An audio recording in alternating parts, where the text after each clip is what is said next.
Hey guys, Kat here. Today is the first Monday of the month, so of course it is Media Monday time. This is a series that I do every first Monday of the month, and basically I talk about non-bookish stuff. Stuff that I've watched, stuff that I've seen, stuff that I've been to, stuff that I've experienced, that sort of thing. So today, like every time, I'm going to start off with things that I've watched and then go into all the fun things that I did in the month. So the first thing I watched was a show called Solo. This was on Amazon Prime. It is Norwegian and it was just 4 episodes, quite short, maybe like 20 minutes, half an hour, and it's just basically set in this performing arts school, and it just follows these different characters doing their thing. Some of them are dancing, some of them are singing. There's like the usual teenage drama you would expect, like relationships, there's some drinking and drugs and all that jazz, that sort of thing. And I very much enjoyed this thing that I watched. I'm sorry, my hand hurts. Yes, I enjoyed this. It was easy watching. I like watching sort of contemporary stuff set in schools and stuff where stuff just happens and like slice of life sort of thing. And this was no different. I thought this was a really fun TV show. Next up, I watched Honor. This was a 2-part series.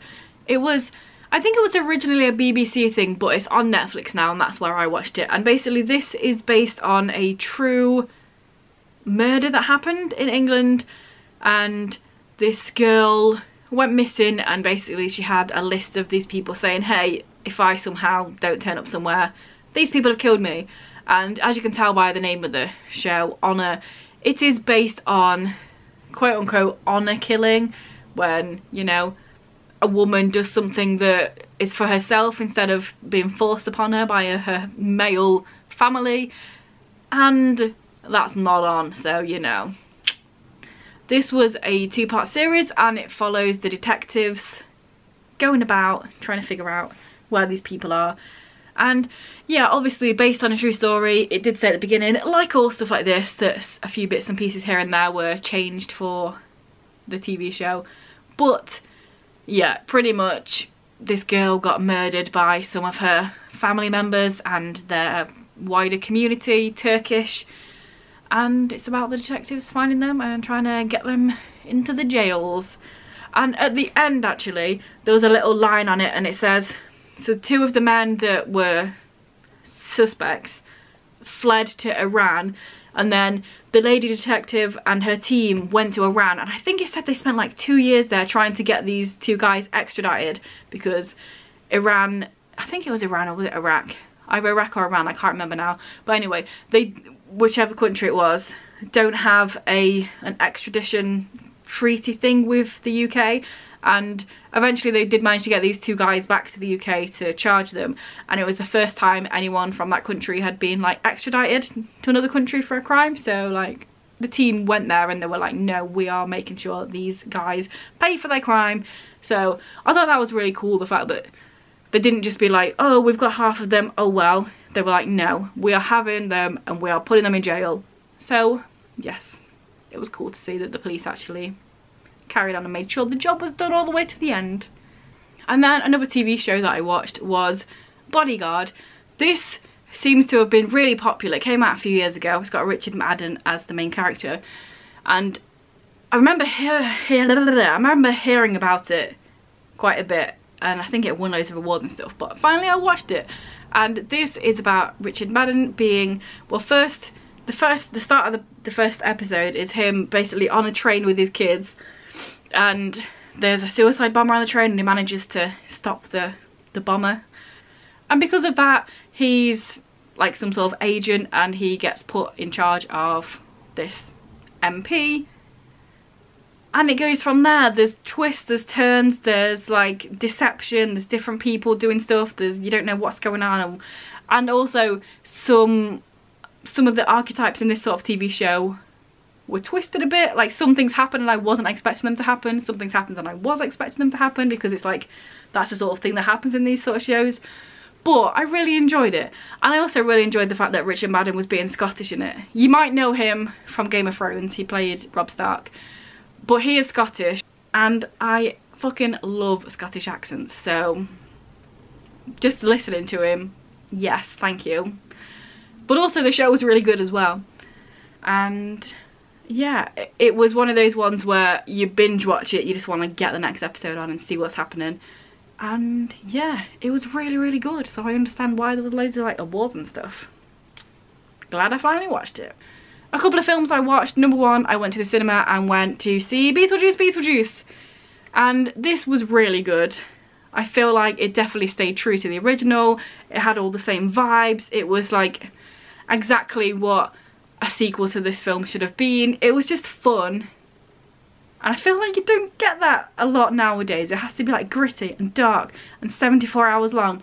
But it was just fun and silly, and there was stop motion and there was silly deaths in the dead part of it, and it was just really fun. Beetlejuice is great. And this was also great. Which was nice because the month before we went to see The Crow at the cinema. That wasn't a sequel, that was a remake, but you know, it was quite disappointing. But this one we went to watch, and it made up for it because it was actually a really fun film. It made me laugh out loud in the cinema several times, so that is a win. And then the other film I watched in September was Trap. So when we went to see The Crow, I believe, the trailer for this was on, and I thought it seemed really interesting. So basically it's set in like a concert of this make-believe, like Taylor Swift-esque artist. Like everyone's there, massive arena. For some reason there's like loads of breaks in between each song for some reason. I don't know if that's how arena shows normally go for like pop acts, but yeah. So it's set in this arena and there's a girl and her dad is there. And there's a big police presence. This is all shown in the trailer. And then the dad asks somebody like, why are there so many police here? And then the guy's like, oh, it's because like that serial killer, the butcher, apparently is at the show somewhere and the police are here to stop him. And then like that dad is the butcher. So it's following him. It's M. Night Shyamalan. And I enjoyed the film. I do feel like it lacked something. There was just some sort of, there was just an oomph that it lacked. I enjoyed it. I enjoyed watching it, but I do think there was something missing. A lot of it, obviously a lot of it was set in this concert, but it did feel a little bit repetitive. Like they're in the concert, the woman's singing, his kid's having fun, he's looking about like, how do I get out? And then he leaves the concert because there's a break, because like costume changes or whatever, and then wandering about a bit, and then they're in the concert again, watching it, the kids enjoying it, he's looking about, and then they're out again, and then they're in the concert. It felt quite repetitive, and I feel like there wasn't enough like big moments in the film. It is a thriller of sorts. I feel like there should have been a few more big moments, or at least more tense moments, but I do feel like it was lacking in that a little bit, but I did enjoy it either way. And then two more things that I watched that don't really fit into the TV or the film.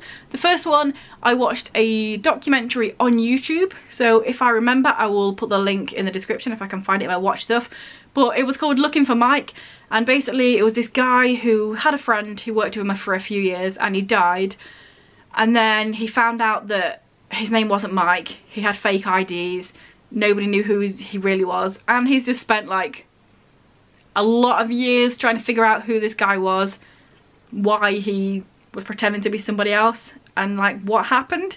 And it was really interesting just like to see this one guy who had a friend for a few years at work, but then like cared about him that much to want to find out who he was, why he was Mike, and try and find his family and stuff. So yeah, I really enjoyed that one. It was nice, the fact that he was looking for it. He had certain like detectives involved and trying to look through online stuff, going to the school that Mike said he went to and trying to look through the yearbook and stuff like that. It was really interesting, and there is a resolution, so yes, if I remember I'll put that in the description if that sounds like something that you're interested in. And then the other thing I watched was Matt Rife's Netflix special Lucid. This was a crowdwork special. So a few months ago Matt Rife had a Netflix special which was just comedy, and first of all people were trying to cancel him about a joke which was stupid. Moving on from that, but I did watch that one and I did think it lacked a lot. I feel like Matt Rife is really good at crowd stuff, but then his actual material, I was like, I'm watching it, I'm not laughing out loud, it's alright. But I did feel like his like written work, I guess, was lacking a bit, but I did enjoy this crowd work special a lot more. I do feel like that is his bread and butter. That is where he excels. I was going to say succeeded and excel at the same time. Compound word. He excels at that. And I did find this one really fun, and he's just going in there talking about dreams in different ways, and I very much enjoyed it. So that's all the things I watched. We're going to head on over to a cat clip and then come back with some more things that I did in September.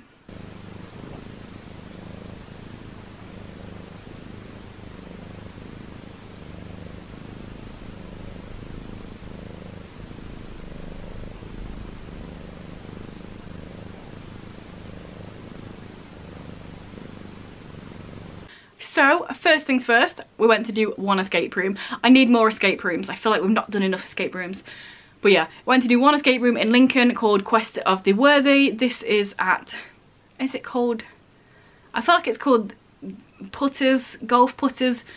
It was a part of a different escape room place called Let's Escape Lincoln or Escape Lincoln, but now they're like become their own thing. But anyway, it was basically, you're in this like temple of some sort, and it's a quest for the worthy, as in the gods, the Norse gods, I would say.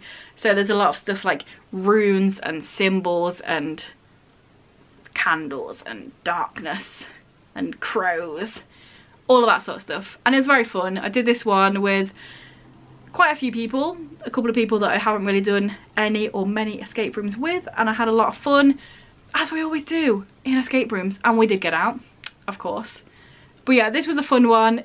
I always enjoy Viking-y stuff, so if there's some runes about, I'll have the runes.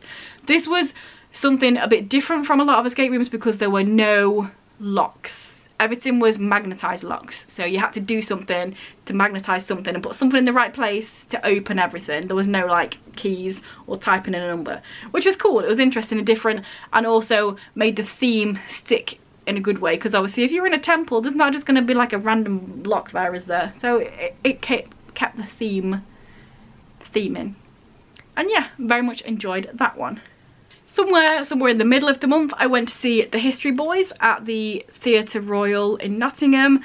I went to the matinee show as well, which was nice. Little 2 o'clock show. I went on my own because why not just go to the theatre on your own?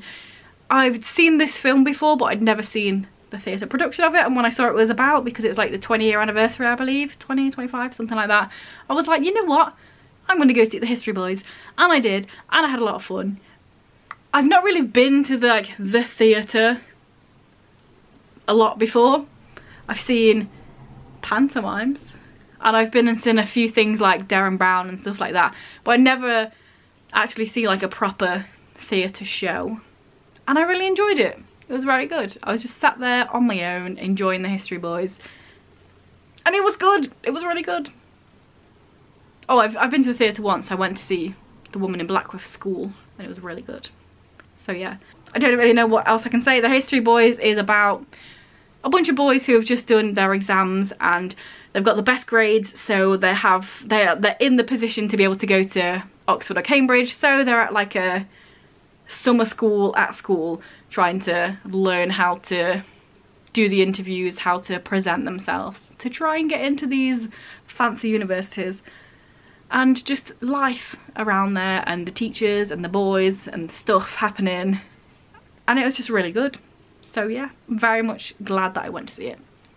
And then after enjoying that so much, I had looked at this like, should I go, should I not go? And I'm like, you know what, why would I not go? After that, a week after that, I went to see Bianca Del Rio at the Royal Concert Hall. This was so good as well. I don't know why I was questioning it, because I love Bianca Del Rio.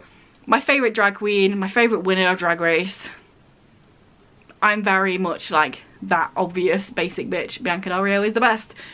But that's because she is, it's not my fault. But yeah, Bianca Del Rio, comedian, drag queen, extremely funny. The support was by a drag queen from Scotland called Mary Mack, and really enjoyed her performance as well. It was very much like more of a singing dancing sort of thing rather than a comedian side of things. But there was this whole big thing, what's that song where it goes, something something on the floor, dancing like you've never danced before. I can't remember the something something because her version was it's Mary Mac on the floor, dancing like you've never danced before. And then like a little bit of a song like the Macarena or Steps, or I can't even think of any songs, but a song with a dance would come on and then she'd do the dance, and then it was that. It was just really fun and silly, and I very much enjoyed it. And it was a very good way to get the name branded into your head. But yeah, she was on for a bit, and then Bianca Del Rio doing all the comedy vibes. It was really funny. There was a girl there who was on a Make-A-Wish, so before the event there was a meet and greet. She mentioned all this on stage, and there was a girl there with Make-A-Wish, and like throughout the whole show Bianca just kept like trolling the shit out of it, and she must have absolutely loved it, because it's like Bianca said, you asked for this. She just kept absolutely trolling her. Like at one point the lights were going wrong and she was like, I think that light's for you, and just like all the way through the whole thing. And then at the end she got her to get on the stage to get pictures and stuff. So I'm sure she absolutely made her day and her life probably. It was really cool. It was really nice to see, because obviously Bianca Del Rio's got the persona of being a hateful bitch, which she is, but also she's hateful in a way that you're also included in the hate in a good way. You're having fun, but also I'm trolling you, that sort of thing. Very much enjoyed. So glad I decided to go. Don't even know why I questioned it originally. And then last but not least, towards the end of the month, me and my sister randomly went to Woollerton Park. This is a park in Nottingham, and it's just like, there's a lake, there's open green areas, and there's a bunch of deer, and it's just really nice. We had a little wander. My sister took her dog Thor, and it was just really cool seeing all the deer. I'll put some pictures of deer up here, and fed some ducks around the pond, and then Thor lunged at them and they all flew away. But yeah, it was a nice time. We went and had a little tea and cake at the cafe area, and then it started raining after we had a little wander. But it was nice. I've been wanting to go to Woollerton Park for quite a while actually. I still want to go back again because I want to take a sketchbook and just like chill there and draw and stuff. But also I find it very intimidating to like draw in public, so I haven't done it yet, but I want to. We shall see. Dear! But yeah. Oh, and here's a picture of my sister and Thor, because I'm sneaking to take pictures. He's only 5 months old, but he's a big bastard. And also, he was really good. He didn't jump up me at all until it started raining, and I got my jumper out of my bag, out of my sister's bag actually, which is light grey, and then like the instant I got the light grey out, Thor was like, oh bang, mud down both arms, why not? A little troll. But yes, good times. And that was September. So yeah, let me know down below anything that you did in September. Did you do any fun things, see any fun things, watch any fun things, or any bad things? Tell me about something that you like, I watched this and it was fucking terrible. Do whatever in it. Say it down there if you want. Do the things if you want, like if you want, comment if you want, subscribe if you want, but only if you want. And yes, I'll be back in a few days with another video. Bye.